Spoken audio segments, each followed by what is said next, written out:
lo que resalta de lo que podríamos llamar una gran revolución acerca de sus implicaciones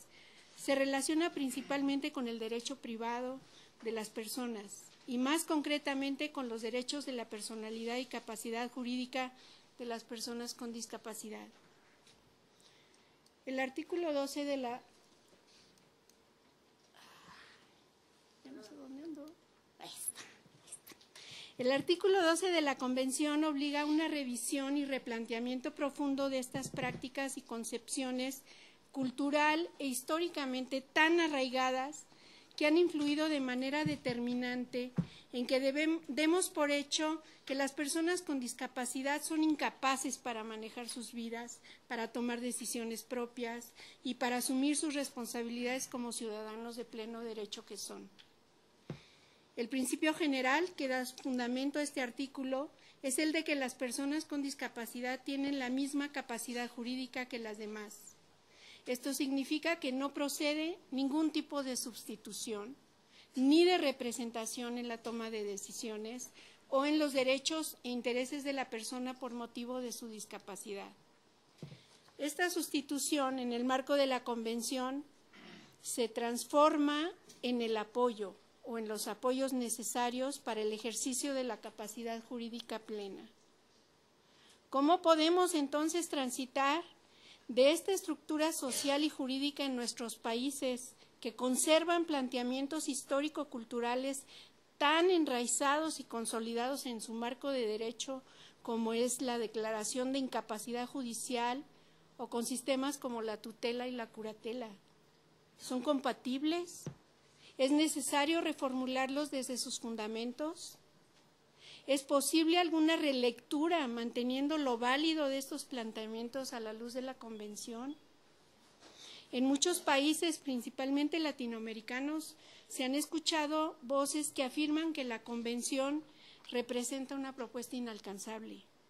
que es irreal, que para su implementación tenía que haber medido con mayor cuidado sus efectos, teniendo que haber considerado los marcos legales, las prácticas sociales establecidas y también, ¿por qué no?, la tranquilidad de los padres de familia de hijos con discapacidad, entre otras cosas. Aunque estas reacciones pueden resultar comprensibles, posiblemente respetables o incluso en algunos casos potencialmente atendibles, la posición dominante ante los cambios que ya son irreversibles han sido en su mayor parte de resistencia, rigidez, temor, descalificación ante la propuesta contenida en el artículo 12 de la Convención. Este primer tratado de derechos humanos del siglo XXI representa un parteaguas en la historia de la humanidad, un antes y un después en los modos de entender y abordar la discapacidad, llegando a convertirse en el nuevo marco de referencia para la discapacidad, para las legislaciones, las políticas y la acción pública y civil en materia de discapacidad, no solo para los países que han ratificado la Convención, sino para toda la comunidad global. Lo que se haga y lo que no se haga en el futuro en términos de discapacidad tendrá que ser valorado en función de su adecuación o no con la Convención sobre los derechos de las personas con discapacidad, que representa ser ahora el elemento obligatorio de referencia y validación. ¿Cuál ha sido la experiencia mexicana? La mayoría de los sistemas jurídicos de origen latino, y en los que México es un ejemplo a analizar en esta ocasión, asumen y aceptan con absoluta naturalidad la desigualdad ante la ley de las personas que presentan determinadas discapacidades. Diría que principalmente de índole intelectual y psicosocial, o mental, como también se le conoce, estableciendo criterios que tradicionalmente se han identificado con impedimentos tanto para el autogobierno como para la administración y gestión de los derechos personales, económicos y patrimoniales. En esta concepción tradicional y paternalista, ante la presencia de una discapacidad que se considera que limita la toma de decisiones, se han establecido mecanismos de sustitución, los cuales se encuentran regulados en los distintos ordenamientos jurídicos dejando de reconocer y respetar los derechos políticos del individuo. Visto desde las acciones concretas, quiere decir que alguien tomará decisiones en nombre e interés de la persona declarada incapaz sobre distintos aspectos de su vida y destino. La aceptación de que la discapacidad impide o dificulta el correcto gobierno de sí mismo autoriza la sustitución, con miras a proteger, entre comillas, a proteger al individuo y los derechos y los bienes de la persona sustituida. Y en este punto me pareció interesante hacer una analogía considerando una reflexión de Jenny Morris, quien dice que una incapacidad para caminar es una deficiencia,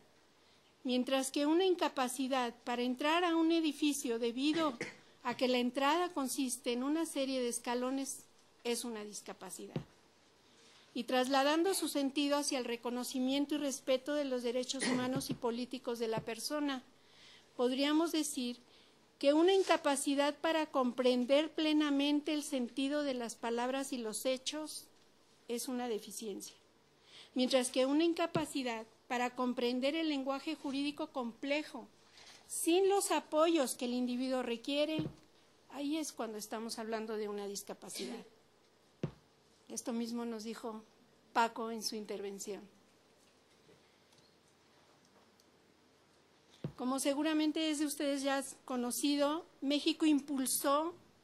y propuso a través de don Gilberto Rincón Gallardo, que en paz descanse, y a quien se considera el padre de la Convención, y el entonces presidente de México, Vicente Fox Quesada, en 2001, como nos comentaba Dayan, la Convención estableciendo que las personas con discapacidad tienen los mismos derechos que cualquier otro ciudadano.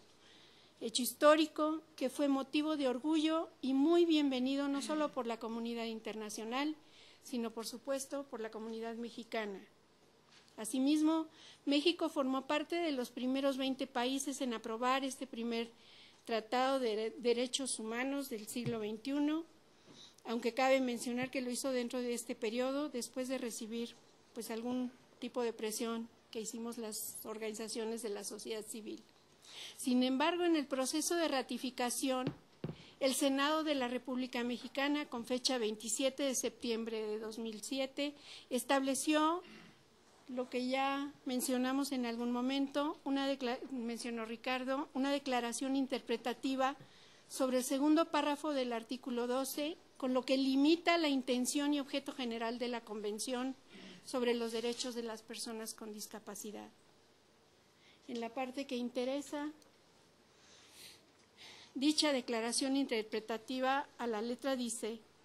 consecuentemente, con la absoluta determinación de proteger los derechos y la dignidad de las personas con discapacidad, los Estados Unidos mexicanos interpretan el párrafo 2 del artículo 12 de la Convención en el sentido de que en caso de conflicto entre dicho párrafo y la legislación nacional, habrá que aplicarse en estricto apego al principio pro homine la norma que confiera mayor protección legal, salvaguarde la dignidad y asegure la integridad física, psicológica, emocional y patrimonial de las personas. Como puede apreciarse, el texto de esta declaración interpretativa aparentemente no dice nada que contradiga el párrafo segundo del artículo 12 de la Convención. Pareciera incluso una redundancia, toda vez que la mayoría de las convenciones y tratados de derechos humanos con frecuencia prevén cláusulas de este tipo. Sin embargo, esta declaración interpretativa autoriza a que los jueces en México puedan declarar la incompetencia de las personas con discapacidad sobre sí mismas en temas de orden jurídico como son decisiones para casarse, tener la custodia de sus hijos, obtener un crédito financiero y votar o ser votado, entre otros,